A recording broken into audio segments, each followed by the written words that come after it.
2,500 years ago, a man sat under a Bodhi tree, determined not to budge until he saw all there was to see.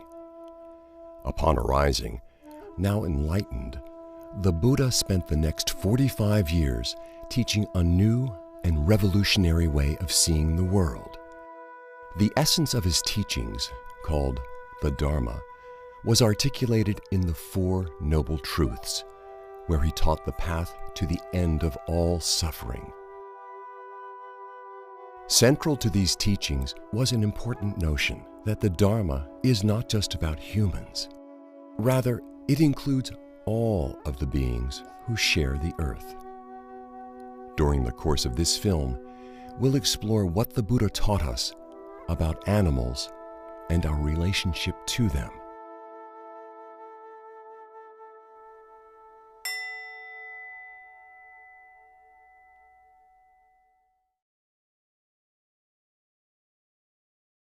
Most people raised in the West were taught that animals are very different from people. The food culture centers around eating animals. It's everywhere, in advertising, in restaurants, in the supermarket, and few people think twice before eating a hamburger, or steak, or a piece of chicken.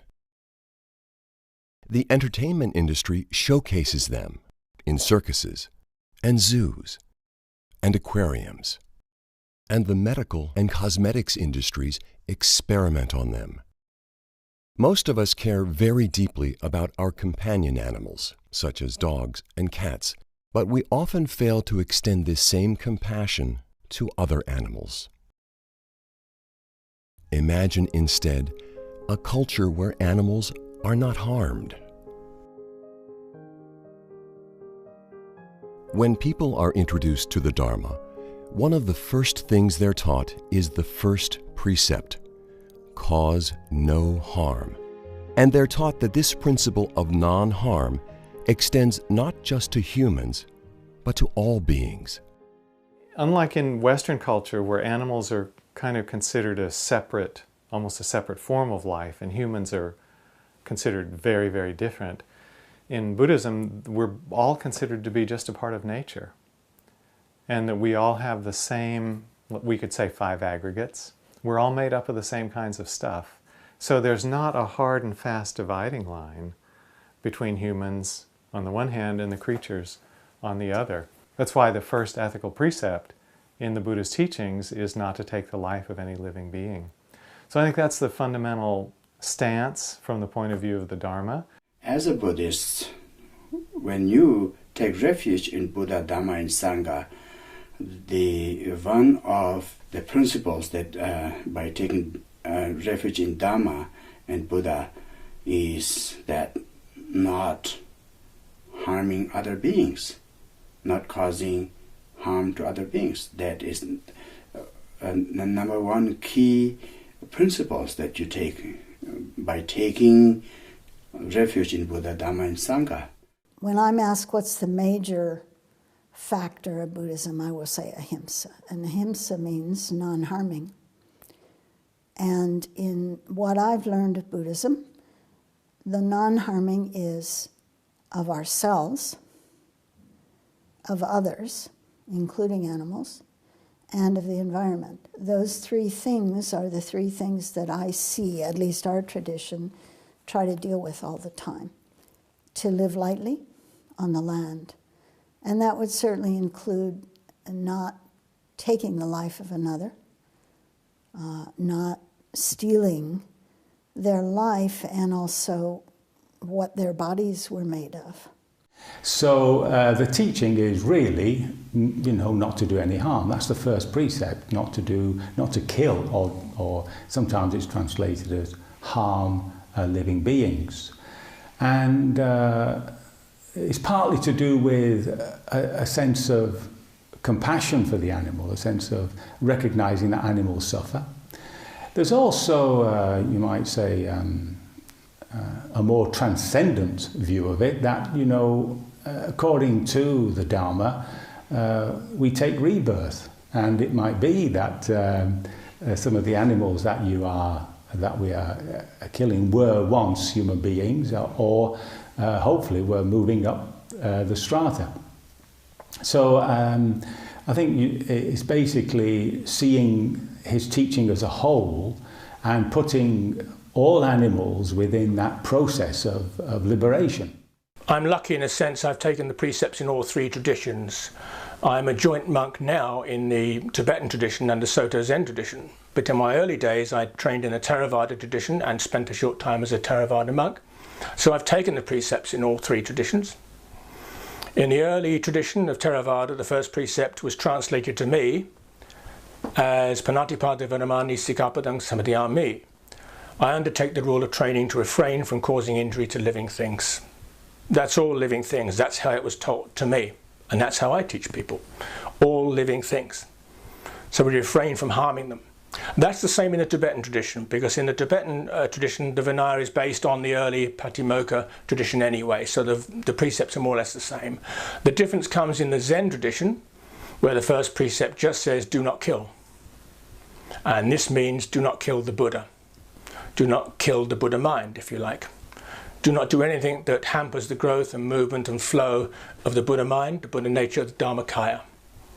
So obviously the eating of animals and the interfering with the animal kingdom, exploiting it, does affect that precept, does block that flow, does get in the way of the flow of the Buddha mind, of the Dharmakaya. So the first precept, not to cause any injury to any living thing, means any living thing. You know, it's interesting to me because the suttas on one hand are very clear about non-harming. And when they talk about beings, it's all beings, it's sentient beings. Included in the first precept of non-harming is to not take life. So that seems fairly clear to me that the Buddha was intending us to include in our field of metta or loving kindness all kinds of beings, from the smallest to the largest, the two-legged, the four-legged, the many-legged. So that's really how I hold it, and certainly how I try to live my life. And I don't claim to be perfect. There are challenging situations about that. But the first precept of non-harming is really very dear to my heart, both as an attitude towards, you know, people that I meet, certainly, but as I said, to all beings, and really knowing, acknowledging that to each being, their life is precious.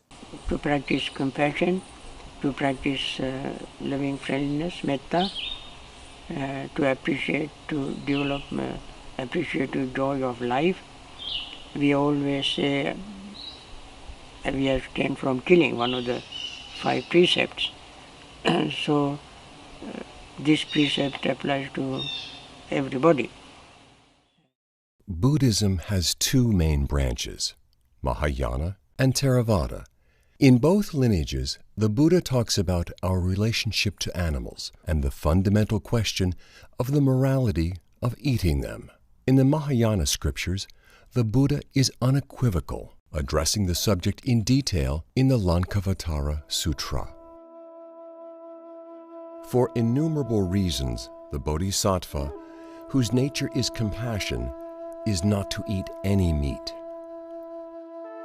Thus, Mahamati, whenever there is the evolution of living beings, let people cherish the thought of kinship with them, and thinking that all beings are to be loved as if they were an only child, let them refrain from eating meat.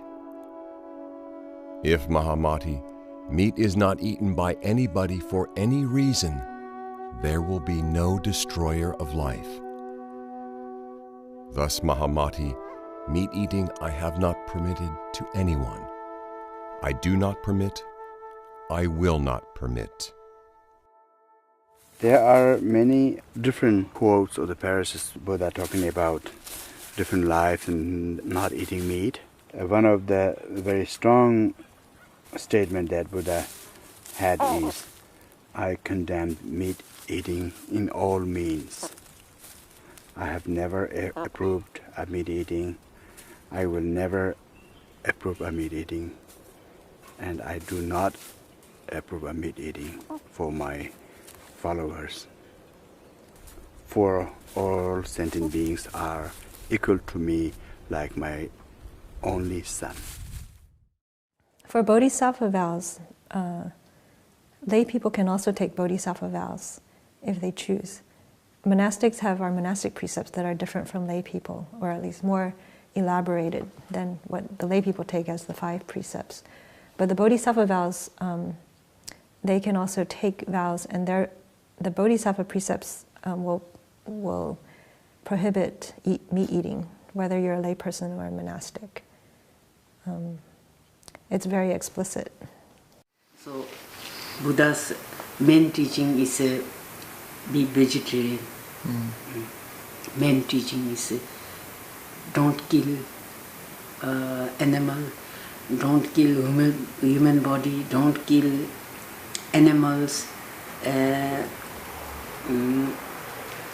don't lying, don't stealing. Very nice, honest, compassion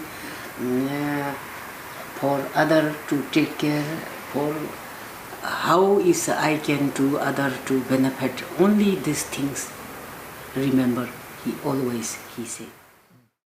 The Buddha also addresses the subject of eating animal products in the Surangama Sutra. Bhikshus who do not wear silk, leather boots, furs, or down from this country, or consume milk, cream, or butter, can truly transcend this world. In the Theravadan scriptures, only a few passages address the subject of eating meat.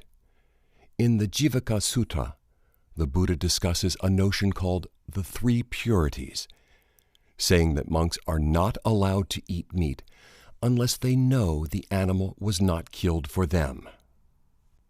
Jivaka, I say that there are 3 instances in which meat should not be eaten: when it is seen, heard, or suspected that the living being has been slaughtered for oneself.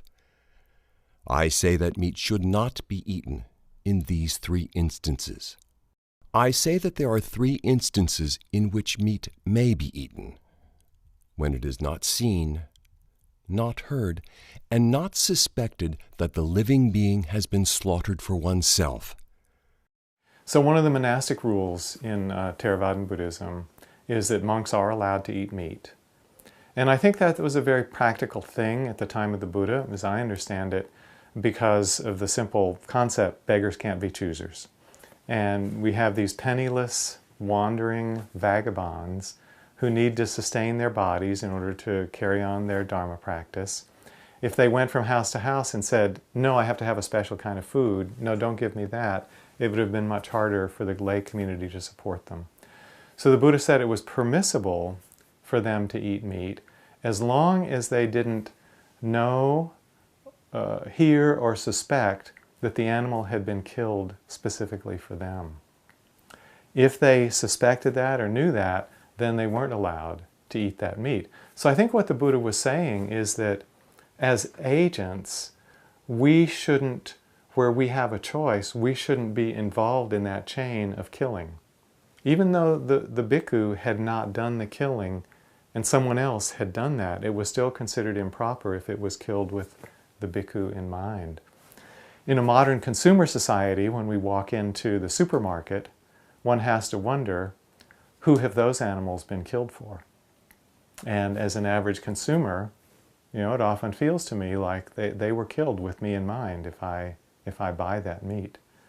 So an updated understanding of that could be in this modern consumer society. By buying meat and fish products, we're participating in that same chain of killing that the Buddha recommended against. And so the rule was made that if you didn't kill the animal yourself, you didn't request it to be killed for you, and you are not aware that it was killed on your behalf, then karmically you are pure, because you were just wandering around through the villages collecting whatever people happen to want to put in your begging bowl. But in a situation where actually you are in charge of what you can eat, and you go into butcher shops and you buy meat, then in a way the very fact that you're buying it is saying that you are subscribing to the whole culture which rears meat to be killed for consumption. I mean, they only raise and kill these animals because people buy the meat. If we didn't buy it, that particular industry would die out. That if somebody goes into a market, say on a Tuesday, and orders a piece of chicken, at the sales counter somebody will click some kind of calculator which will determine on Tuesday a piece of chicken was sold, which will send out a message for next Tuesday that we have to meet the same quantity of chickens to satisfy our customer base. You know, so even though when you order the chicken on Tuesday, you're not responsible for the death of the chicken that's providing that meal on Tuesday, but in an indirect way, you can be sending a signal that next Tuesday a chicken should be killed to provide food for the customers.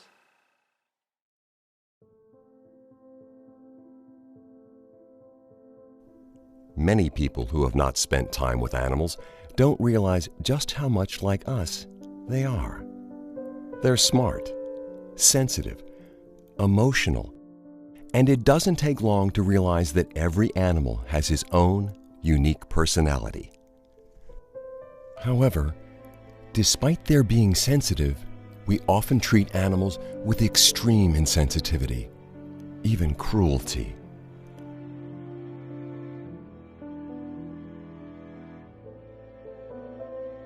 Buddhists realize that all lives are equal in terms of wanting peace and happiness, not wanting pain and suffering. We are all same sentient being, just we have a different form of life, but in terms of living the life is same, human or the animal, and same desire, same right to live in peace and happiness. The Dharma relationship to animals, first and foremost, is the recognition that animals have consciousness, which means that they feel. Animals is like ourselves. They also appreciate the kindness. They also fear of death and avoid sufferings, and also desire for happiness. I think we are human beings. We understand what is suffering and what is happiness, and also we are advanced enough to understand that the other animals also have that feeling as well. You only have to live in a place like this where we see deer out the window and the mother deer with her little babies in the spring, and how tenderly she takes care of them and how much they look to their mother for safety and protection and follow her and feel safe with her, and to know that there's a bond there that's really precious for them. And in seeing that, it opens our hearts to that sense of connectedness. So I think just for people to broaden their understanding of animals and the animal experience is an important part of this consideration of choices in what we eat. These animals are sentient beings that live, have their lives. And so I want to be able to treat the animal world with great respect, with great kindness, and that they have just as much right to be here as any other being. For most of us, besides our companion animals, our main relationship to animals is the food we eat. Yet because the process of food production is hidden from sight, it's easy to avoid the connection between the food on our plates and the animal she once was.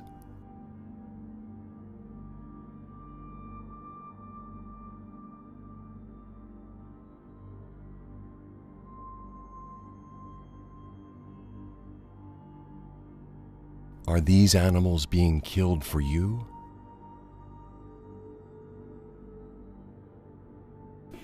And normally people have no idea what animals go through.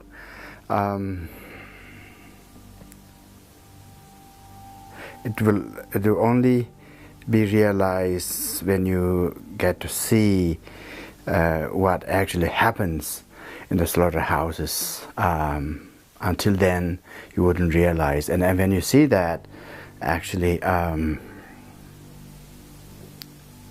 you will feel if that is really appropriate to eat them. It's really horrifying. Certain slaughterhouses have like the entire animal that they are supposed to slaughter for the day are standing in a corner out there, and then the one by another being slaughtered in front of the rest of the animal, and then you can imagine how terrifying that experience would be. Just imagine yourself being out there and all your friends and colleagues are being slaughtered and you are in the line, just, you know, a step away from that terrifying thing. According to most religion, talk about hell, like most horrifying suffering realm, but I can't imagine there is something more horrifying and painful, so-called hell, than those horrifying experience when you are lined up in the slaughterhouse. Just heartbreaking. So we need to actually see those things so that how we humans are actually causing so much trouble to other fellow sentient beings. It's said that throughout the average lifespan of an American who lives to be maybe 75, he or she will be responsible for the deaths of 15,000 animals, you know, from large to small, on an average American diet. So that's a lot of killing, that's a lot of karma to be responsible for. There's not so much separation. There's an apparent separation between us and other creatures, but actually when we become very sensitive, we can feel that when we see another being in suffering, that we feel the suffering too. So usually this is a very human response. You cannot bear to see an animal killed in front of you or being, you know, dying in front of you. Well, you know, I mean, just as I wouldn't particularly like someone to kill and eat me, I don't think any being wants to be slaughtered and killed and eaten. And especially considering the manner in which animals are killed in this day and age, the terror and trauma that they go through in the process. How can we sit down and eat them? The Buddha really expressed his teaching, or reduced his teaching, in a very simple formula. He said, in the Pali, it's dukkha, dukkha, nirodha, it's 3 words. He said that he basically taught suffering, which means how it arises and all that, and the end of it, how we bring it to an end. Now, anybody in contact with suffering is moved by it. There's when we see somebody suffering or an animal suffering, there's a resonance in our own hearts which connects us with that suffering. We can call it a sorrow, and that sorrow drives us to try and do something about that person or that animal. I don't think that by my eating vegetarian or my becoming vegetarian, being vegetarian or my other people becoming vegetarian, the world will stop killing.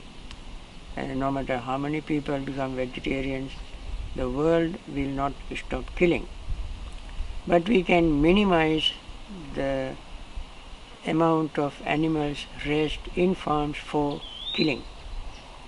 The number of animals slaughtered can come down if people become vegetarians.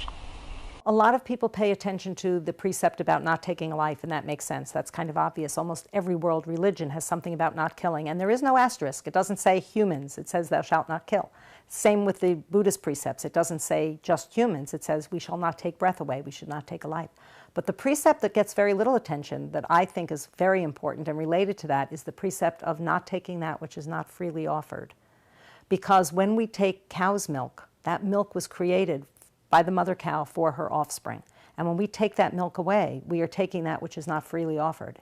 And when I say not freely offered, it's not freely offered for a number of reasons. There's a price the cow pays. The baby is taken away from the mother soon after birth, within days, so that we can take the milk. And I find that heartbreaking. And I've heard cows crying for one another. The mother cow is just belting and screaming for the baby, and the baby is crying for the mother, and it's heart-wrenching. We do that routinely so that humans can take the milk. To me, that is stealing. Also, we take the life of the cow in that after her production falls and she's not as productive as she was, that's another way we're taking her life, and we're taking that which is not freely given. It's not freely given because she gives her life for the milk industry. Even on the most humane farms, even where the cow is treated beautifully during life, she is repeatedly impregnated, repeatedly impregnated. It's a 9-month gestation, just like humans. She gives birth, and then the baby's taken away. And she has to be repeatedly impregnated so that she will keep milk flowing at the production levels that we've bred them to produce, and it's unnatural. So they're frequently uncomfortable. The udders are frequently distended and get mastitis and other problems. And we're stealing the milk from the baby whose milk it should be. If you look at the life of a chicken raised for her eggs, they're all born in incubators. They don't have the benefit of their mother nurturing them. And then, of course, half of your little chicks are going to be males. And those male chickens that are raised for their eggs are not going to be good flesh producers. They're small animals that put all their nutrients into producing a large number of eggs. So the little male chicks are just ground up alive when they're less than a day old. And the females that are kept, then they have the tips of their beaks seared off. They're debeaked. And then they go live in a cage. And that's where they stay for 1.5 years, 2 years.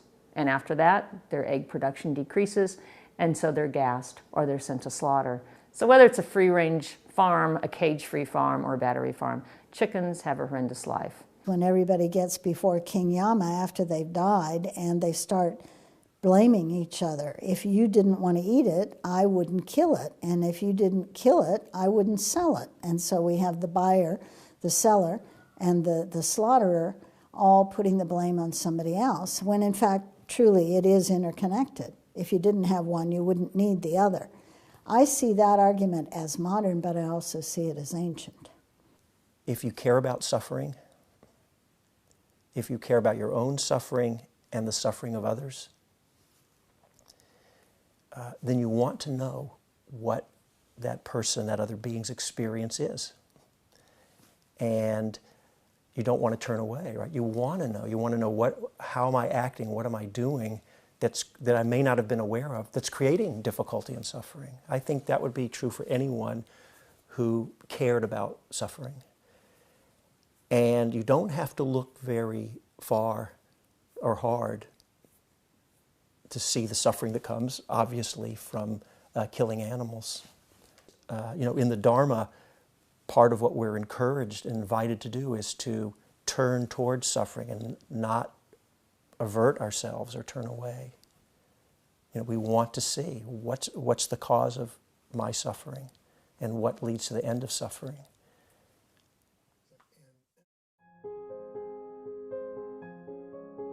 Of all the things we can do to help alleviate the suffering of animals, the most important is to stop eating them.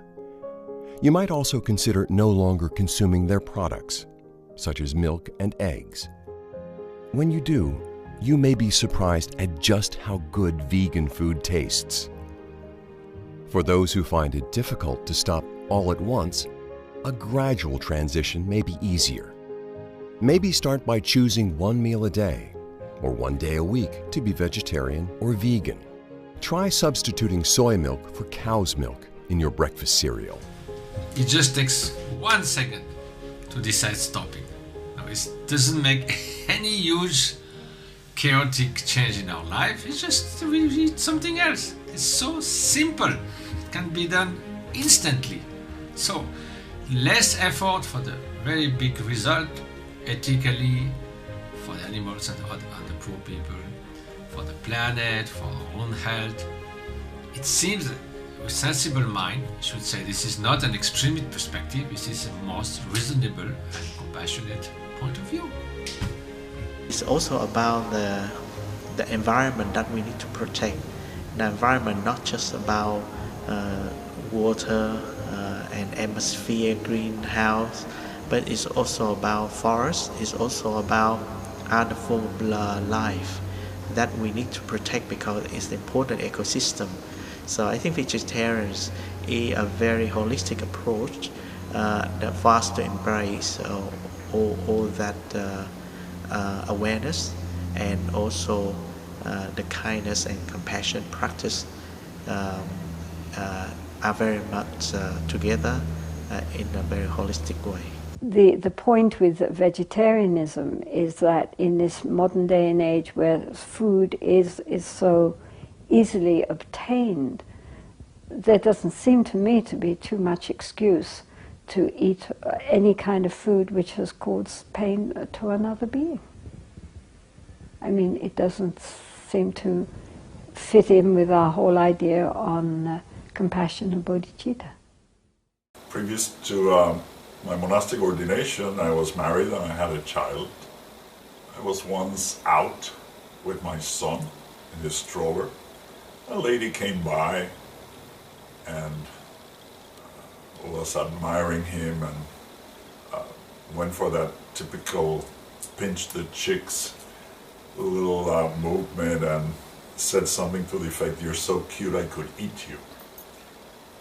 And at that moment, it hit me like the proverbial ton of bricks that all the animals that are ever eaten are somebody's child.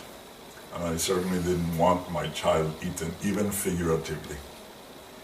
So that was my transition from being a health-conscious vegetarian to an ethical vegetarian. How can we bring this compassion to all beings? Yes, we may not be able to do it all the time. We may inadvertently be causing harm, but how, again, as I came back earlier, to cause the least harm possible and to become educated, to become aware of what actually is here. In early days of my life, I was not a vegetarian. I ate all kind of meat. But later on, purely because of my conscience, I thought it would be much better if I become a vegetarian. I have seen animals being slaughtered. I have seen animals raised for meat in farms and so on. I have seen animals suffering. And therefore I felt a little guilty of eating meat. I have to, when people ask me to talk on Dhamma, I talk on metta, living friendliness, meditation, also I teach. And when people ask questions about meat eating meat, this appears to me not compatible. Yes, I was a monk in South Korea back in the 80s, and it was in a monastery. When I got there, I realized that they were vegan, what we would call vegan. No meat, dairy, or eggs, no wool, silk, or leather, and it really deepened my commitment to being a vegan. The practice of plant-based eating had been going on for centuries, maybe for 700 years, and it was part of the practice of deepening meditation, the idea that it's difficult to go deep in meditation if I'm acting in ways that are not ethical, and harming other living beings disconnects me from the root of compassion and meditative equanimity. We're all raised in a society where we're forced to disconnect from our natural wisdom and compassion. If say I'm no eat meat, 1 year I no eat meat, that's also good benefit. If say I'm 1 month no eating, that's also good. I'm not eating 1 day, also benefit. Then if completely whole life no eat, that's the best. When you do go vegan, not only will the animals thank you, so will your body. It's often easy to find products that are not tested on animals and do not contain animal ingredients. Look for the words, "not tested on animals," or "no animal ingredients," or look for the cruelty-free logo. An excellent book on animals and the Dharma is The Great Compassion by Norm Phelps. If you would like more information, the Dharma Voices for Animals website has a resource page with many helpful recommendations. If you've ever been on a Buddhist retreat, you were probably reminded to refrain from harming insects, such as spiders and mosquitoes, as part of the first precept's principle of non-harm. Try extending this practice into your everyday life. If animals come into your home, consider trapping and releasing them. Another thing you can do is talk to people about our relationship to animals, engaging them one-on-one, or starting a discussion within your Sangha. You can also arrange for a screening of this video. Talking with others about this issue is an opportunity to practice right speech. It's important to always be respectful and make it clear that you are not telling people what to do or judging them. Instead, you are simply asking them to consider this important issue. When people reach this point in their practice where they're investigating the question of vegetarianism or veganism, they really have to examine it from a lot of different alternatives. What foods are they familiar with? What foods are they comfortable with? What foods do they have access to on a daily basis that will really strengthen their body and support their health? It may take some time as they wrestle with the ethical question, as they experiment with their diet, to figure out what's going to feel best for them in the long run. I really think it's important for every practitioner to approach that in an open-ended and pressure-free way so they come to their own understanding about it. So I don't think from myself or my friends who are vegetarian that we have a judging attitude to people as they explore that. The choices we make about whether to eat animals or not is such an important decision, not only for the animals who suffer so terribly, but also for ourselves. The law of karma. Buddhists worldwide should be at the forefront of this discussion. And yet, it seems that no one is talking about this. I'm very grateful, though, to a number of Buddhist teachers around the world who have been recently identifying themselves as vegetarian or as vegan, and also sharing with their sanghas and with their with the folks in the retreat centers that it's the Buddhist teachings on non-harming and compassion which leads the teacher to deciding not to eat animals. As you know, it's very interesting. I have made a choice due to this, my own sense of the sensitivity of beings to try to cause the least harm and to not eat them. And actually, I don't even wear them. And I don't want to use any products that are part of them in there.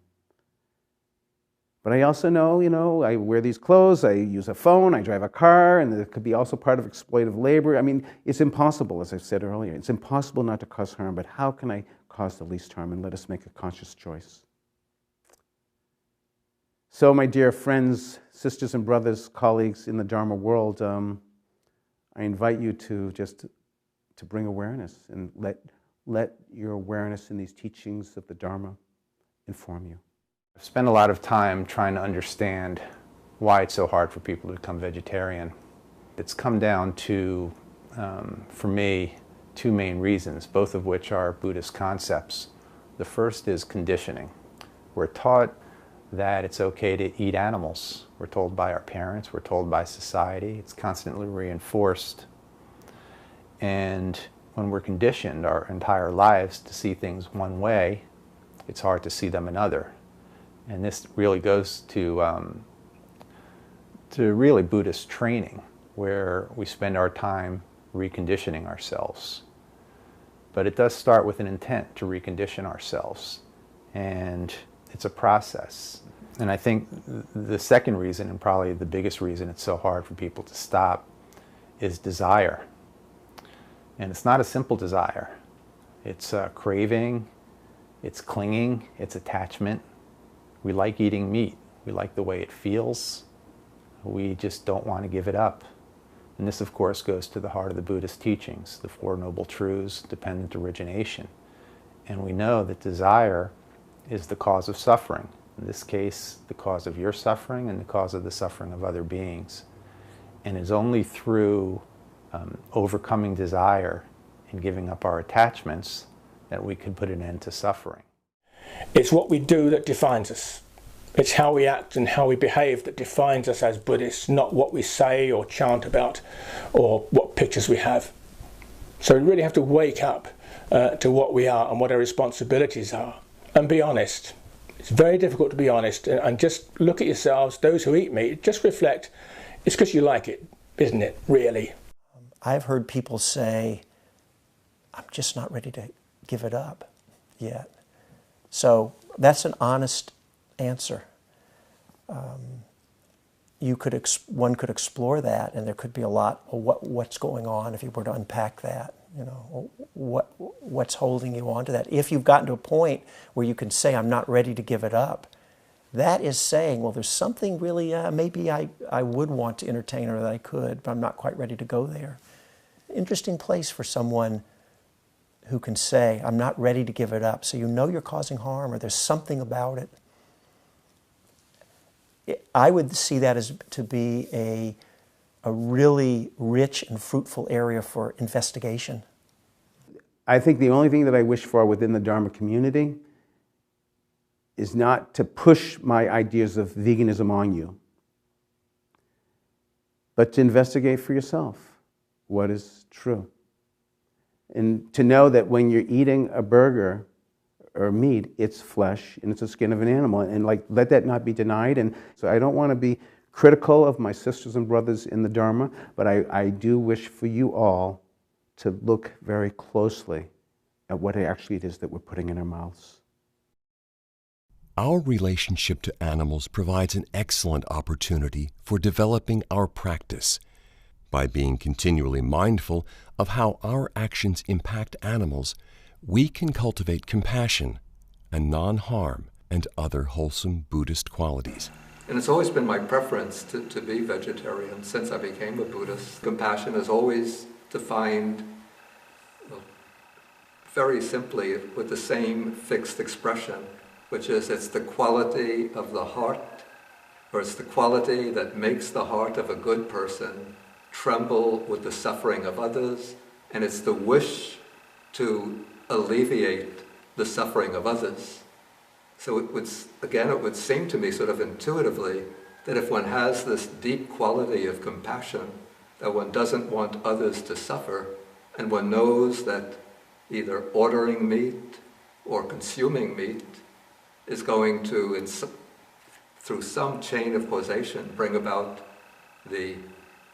even the cruel upbringing and the slaughter of animals, that out of compassion one would adopt vegetarianism.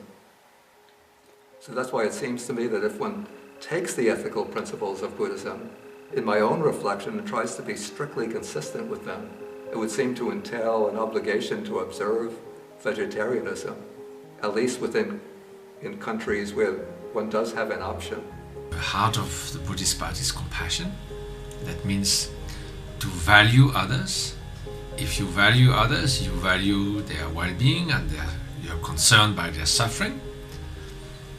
And so it seems that aberrant to survive at the cost of others' suffering. And so if we can do it, if we can survive, so of course that means the condition in which we can find other types of means of survival, then for me it seems to be a must in terms of Buddhist practice. We are engaged in sharing with our brothers and sisters in the Dharma this understanding that compassion is the highest form of wisdom, and that compassion for all is what we are called upon to have and feel and develop. Compassion, again, is just that movement away from harm to protection, to doing good. It's just a natural process that happens once you refrain from doing harm. Well, to quote George Bernard Shaw, animals are my friends and I don't eat my friends. For the Buddhist community, my brothers and sisters, my appeal for you is that since we took refuge in Buddha, Dhamma and Sangha, and we took the basic principles from among them, number one is not killing.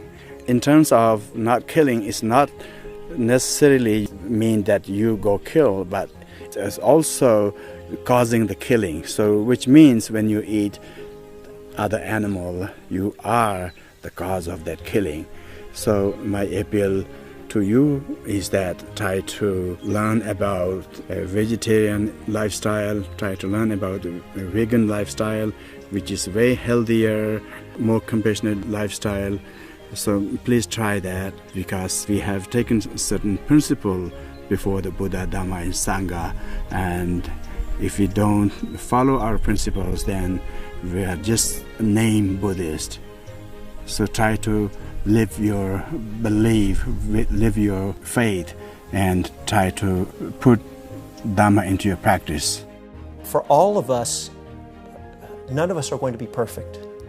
We're going to have places, but what happens is our awareness and our deepening in our ability to actualize the first precept of non-harming, it grows as a fruit of all the other parts of Dharma practice that we're doing. So the basic sense of compassion is also explained in the Metta Sutta when the Buddha said, just as a mother protects with her life her child, her only child, so with a boundless heart should one care for all living beings. Just like us, animals want to live lives free of pain and suffering. And it is up to each of us to make choices that respect all of the creatures of the earth.